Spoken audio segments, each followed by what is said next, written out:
Daing ko, sabi niya, sobrang sakit na, sabi niya. Sabi niya ngayon, sabi ko, ay, wala ko ang kanila. Kung ano yung sinasabi ko. Mas masakit pa yung naranasan. Nung minsan sinubok yung pagkatapos ko yan, may isa dapat ko lang kami, yung lapit sa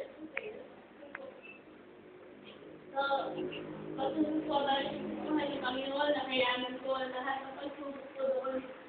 Although yung mga mahal ko sa buhay ng pagsubok,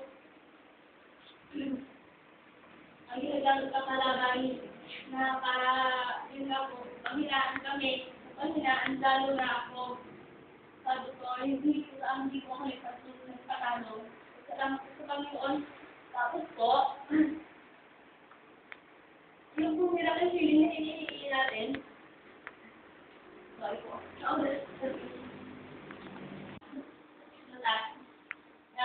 kanila po doon, ako sa likod kasi hindi ko alam kung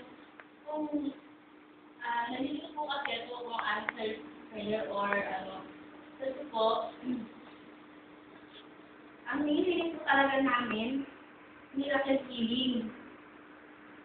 Pero, More than. kasi na po kami namin mag-match. Kasi po ako dapat kong kidney donor.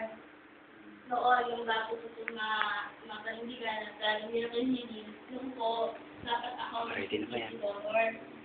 Pero, na-stop na nga po yun. Meron lang po yun ako, kanina, bigla na po yung sinabi na gano'n na i-arrange niya yung operation, yung kidney transplant operation, pati yung ticket, hospitalization, lahat po. Wala kami i-review. Tapos po, sabi niya, paano kung hindi ako mag-match? Sabi ko, kung naandyan na kami, hindi ako mag-match. Sabi niya, marami daw kung makukuha ang kidney donors doon. So, yun nga po inaano ko kay ma'am. Pumasok sa isip ko, kung sa ibang bansa sa abroad, lalo sa Saudi, kasi kung baka mag-aralan lang, baga ayoko kung isip negative, pero kung ano po.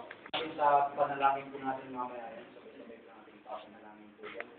Amen, praise God. So, sino po yung gusto magpatuto? Amen. Ate Jo, tumayo na siya ate. Sige, ayun. Ayan, no, ayan ka na.